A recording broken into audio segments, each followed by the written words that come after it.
Hey crafty friends, Christina here with you from SunnyDay Memories. So since it is the start of a new month, we have a new inspirational prompt for our Crafty Copycat Creations. And this month it is inspired by this card that I created.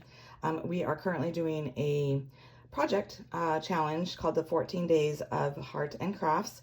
And so we had this color challenge with using these three colors, the Berry Burst, the Highland Heather, and then the Gorgeous Grape. And when I did my card, I created this fun, you can see this marbled heart here in the background. It kind of picks up all the colors of the card.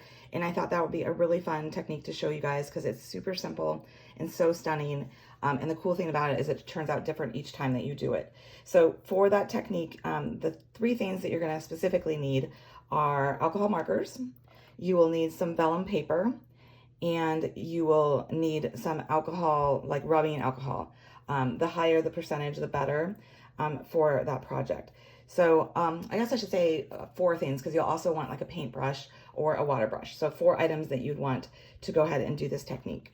And not only will I be showing you this technique, but I'll be showing you this fun fold here. So it'll be kind of a 2-for-1 that you guys are gonna get today. So let's go ahead and get started with this card. So the base of the card, moves over the side, is 10 inches long by 4 1/4. I have scored it in 2 places, at 3 1/2 and at 4 1/2. And that is what's going to help create that kind of bookbinding effect that we're going for here, so that it opens up and you still have a portion of the card showing there. So it almost looks like the front is just a normal card that we're creating here. So it's still the standard A2 size, where it's 5 1/2 by 4 1/4, just so that you're aware of that. Okay, so then what we're going to do is we're going to start doing some layering. So let's go ahead and start on this focal point here. I am using our beautiful bokeh paper, and we are going to do a 3 1/4 wide by 4 inch tall, and that's going to be what is placed. Oh, sorry, this is going to be on the inside here. I'm getting ahead of myself. That I wanted to kind of continue that whole look, so I have that on the inside. And what you might notice, if I bring this a little bit closer, is that there's a slight purple border around that. So optional if you want to do that, if you still have our Stampin' Write markers. I actually took our Gorgeous Grape and I took the brush tip and I just ran that along the edge. So that way I would bring in that dark purple tone along with that Berry Burst, so that way it's all tied together on the inside. So I went ahead and I just adhered that right in there, so it's centered, so you have a nice thin white border all the way around. So then if you want, you could go ahead and use some glue here to go ahead and glue down that spine of the card, so then it creates, like I said, that book fold look to it. So I'm going to actually use some tear and tape for that, so that it's a really strong hold.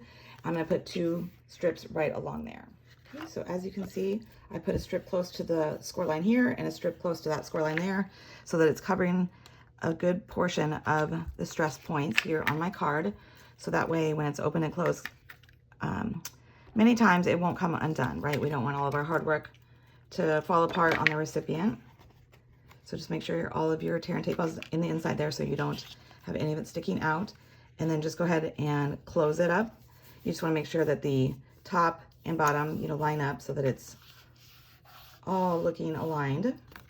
And now you can see you've got that fun fold feature to your card now. So then what we have, let's go back to this focal point. Like I said, we're going to have a Highland Heather piece that's 3 1/4 by 4. And that will be just in the center in the front piece here. And then I'm going to do a piece of the Gorgeous Grape, and it's the two-tone, 2 7/8 by 3 5/8 here is the measurement for that. And so that'll be glued just right there to the center. Then I have another piece of that pretty Berry Burst beautiful bokeh, and it's 2 3/4 by 3 1/2. So 2 3/4 this way and 3 1/2 this way. So those will all just be glued together just like that. If you wanted to, I did not do it though for mine, you could do that same trick where you take your Stampin' Write marker and then edge all the way around to bring out that purple. I figured since we really truly were matting it on that Gorgeous Grape, we did not need to go ahead and use the marker to do that. Okay, I glued that down, and just like on the inside, I left that nice white border around the outer edge here. So it really kind of draws your eye in, because you've got all these layers and it's getting smaller and smaller in there. So now let's go ahead and do our 2 side pieces here. So this is actually the reason that I used the two-tone cardstock. I have got 2 strips here that are 3/4 inch wide by 4 inches tall, Gorgeous Grape two-tone. The reason I'm doing the two-tone is because it's got the white core. So we're going to go ahead and emboss it We're going to emboss it with this Hearts of Love 3D embossing folder. And then we're going to go ahead and take some sandpaper and sand that to go ahead and expose that white core. All right, it may not matter to you, but I did want to point out that I was selective. I was very purposeful in how I went ahead and put my strips in the embossing folder, because as you'll see, there are bigger hearts. Here, let me tilt it aside, like there's a bigger heart there. So there's some bigger hearts sprinkled out in the pattern, and I wanted just small hearts for this. So I made sure that I did not get any of the big hearts when I was embossing it. So if it matters to you, just want to point that out. If it doesn't, then don't even worry about it. So then, like I said, you're just going to go ahead and take some light sandpaper and just go ahead and rub it until you get the desired look that you're going for. Like I said, it's a white core, so it comes, it stands off really nicely on the raised edges and really makes that pop. And what I would recommend that you do is, if you have like a paper towel or like an old rag or something, just kind of buff off that sanded, that paper dust. It kind of makes the embossing a little bit more vibrant, so it shows a little bit more white, and it just kind of cleans it up a little bit, because you can see it, you got a little bit of that purple dust there. So then you're not having any extra dust go anywhere else on your project. So then we're just going to simply go ahead and glue these down, centering again, so that the top lines up with the top of the center portion here, but it's also leaving a thin white border all the way around, just like we did in the center panel. Another quick note that I should point out is the two-tone cardstock. When you're doing this and you're going ahead and embossing, I would make sure that you use the dark side. Hopefully this is showing up on camera okay. As I went to start putting the glue on, I noticed, you know, the light side, the light color. The true color of that gorgeous grape is going to pop more with that embossing when you go ahead and sand it than the lighter side will. It will still show, but it's going to be much more dramatic with the true gorgeous grape. The other little tip that I will give you, as you see here, I'm using liquid glue. When you're adhering down something that's been embossed, because there's all those little nooks and crannies, it's going to work a lot better for you to use a liquid glue versus a tape runner to go ahead and adhere this down. All right, we can see it starting to take shape now. We're gonna go ahead and put this to the side because I'm gonna go ahead and show you the technique so that way it has a little bit of time to dry. So we're gonna, like I said, you're gonna need a piece of vellum. For this, since we're gonna die cut it with this heart, we're gonna do a 2.5 square of vellum. And I will point out, I do think that Stampin' Up's vellum is probably a heavier weight vellum than I've worked with. I like it. It's really great for using this kind of wet technique because it doesn't get too warped because of it. So, and it's also a little bit frostier to it, I think. So, but any vellum works. I've done this with several different kinds of vellums from different manufacturers. So, what you're going to do is you're going to want to grab your alcohol markers. You've got your vellum. You're going to want a paintbrush or a water brush. And I've actually already put my rubbing alcohol inside my water brush here so that I don't have to dip it into a cup or anything. But if you don't have a water brush and you're just using a paintbrush, you'll want to just grab like a little paper cup or some kind of cup, like a craft cup or something that you can use for this project. So what we're going to do is you're going to take your alcohol markers, and I would recommend darker colors, or like how our blends come with a light and a dark. I would use the dark marker versus the light one, just because with a liquid, it's, you know, like it's going to take away some of that color. And so you want that intensity to be there. So we're going to actually be using the brush tip of the markers, and there's no rhyme or reason. I just kind of go in and just do some scribbles. You just want to get color depending on how many colors you are using. There's no right or wrong. You know, I would use between 2 and 4 maybe is a good amount. Just kind of go in there and mixing up the colors. They don't have, your whole piece does not need to be colored in, because as you start adding the rubbing alcohol, it's going to start spreading and moving around. And so you will have more intensity, obviously, if you have more of this color filled in. So that's something to keep in mind. You can overlap the colors a little bit. I'm not really thinking too much about it. As you can tell, I'm just kind of going in there and putting color down, okay? So then what I'm going to do is I'm going to add the rubbing alcohol to it. And you want to kind of let it, there's a couple different ways you can do it. So you can just kind of pounce on it to get that on there. And what that's going to do is it's going to leave some more lines. It's going to be a little bit more, because where you're pouncing, all of that color is then going to travel away from it. And so you can kind of see how you're getting that line around the edge of where it's spread, like that little one there. Or you can go ahead and you can go in and rub it and it'll be much softer. So depending on the look that you want, I tend to just kind of pounce on it because I want to get that fluid so that it starts moving. But I also like the cool factor of having those little lines in it a little bit. I mean, I do kind of a little bit of both. So it's completely up to your preference. Just kind of play with it, have fun. You can't really mess it up. I mean, the colors can kind of get muddled, but you know what? It's just paper. You can toss it and you can start again. So don't feel scared to try, you know, something that you're not sure about. So just kind of go in there. And like I said at the beginning, no two of these are going to look the same because I actually have one that I've had drying for a bit. I did it earlier, so that way I knew I could start playing with it and show you guys how to finish the card while this one was drying. So I'll show you how this is different than my other one, even though the colors are the same and all of that. And so then I, again, just kind of wipe off that extra color on a paper towel just so that it's not going to muddy my next project. And I am happy with the look of mine because it has a lot of those lines, that marbling to it. You may want it to be smoother, and so you could go back over it and kind of move it so that it doesn't have those harsh lines. I like that look. I think it adds to it. If you find that you want more of one color in there, after it dries a little bit, you could go ahead and add some more of that color and repeat that same process. All right, so I have, like I said, I wanted to show you the one I had done earlier so that it would be ready for me to use. So I used two dies together from the Endless Love. I used the standard heart here, and I used some washi tape to put those tiny little ones on the side here. It doesn't show up a ton in my card. You can see here, you have a couple of those little heart cutouts, but I still felt like it was a fun idea to do it like that. But so you can see that there's obviously a little bit more color variation in the one I just did versus the one that I did earlier. It still has those lines in there, but it's got some more white where the color really bleached out, and then some more smooth where I obviously didn't let the lines, the harsh lines, kind of collect and pool there.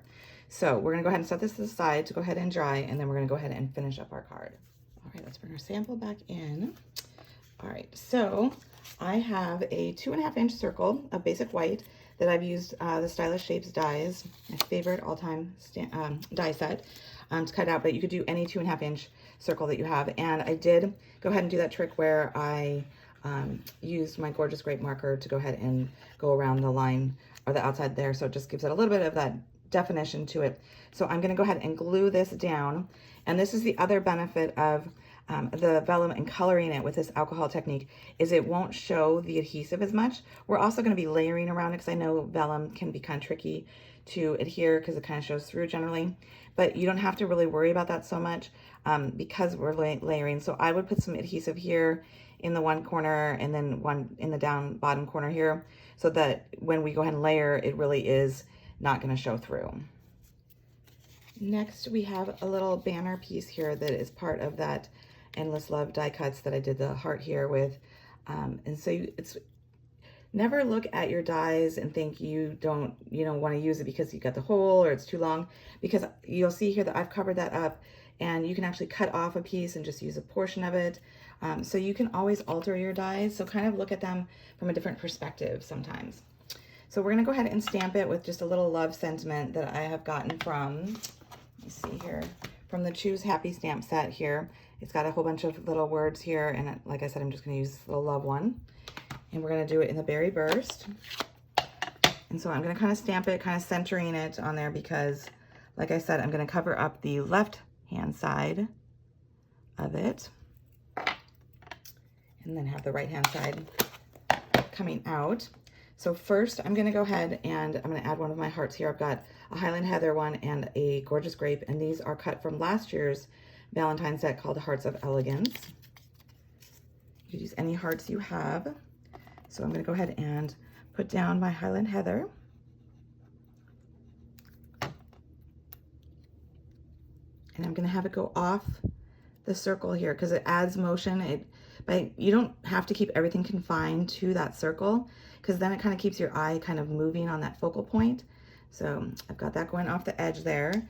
And then I'm gonna go ahead and add my little banner piece. And we're gonna, I believe I did use some dimensionals behind that, I did. So I'm gonna go ahead and put the mini dimensionals behind here, put 2 on there. Take the backings off. And then we're gonna have that go across. Make sure I have a little bit of the bottom of that heart showing. Okay, and then we're gonna take our other heart here and we're gonna cover up that end point like I said. And so I'm gonna add some regular glue here. And then I'm gonna add, oops, a dimensional to the left-hand side. So that will help balance it out. This. There we go. All right. And so the final thing that we need are our cool little, these clear gems. I love these so much.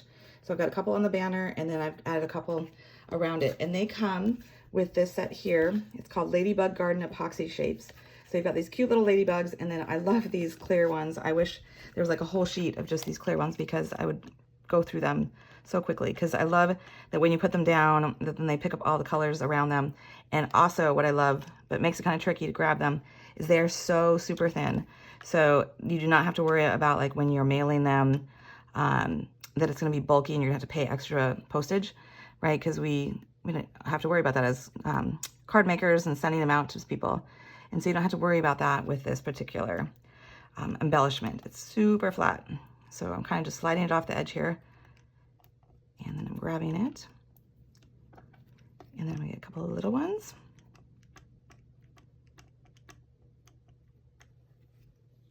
Add that one there. And so a good rule of thumb when doing your embellishment is to keep them at odd numbers.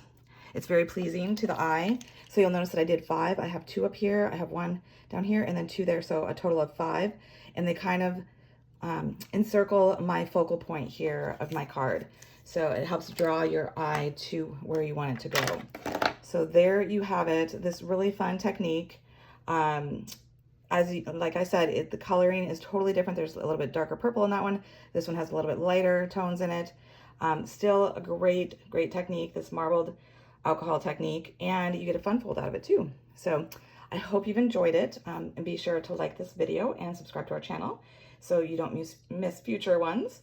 And also be sure to share, if you go ahead and try this technique, share it in our public Crafty Copycat Creations Facebook group, because we'd like to see it. We'd like to cheer you on for trying this fun technique, and that's what makes it fun. So we hope you do, and until next time, stay crafty.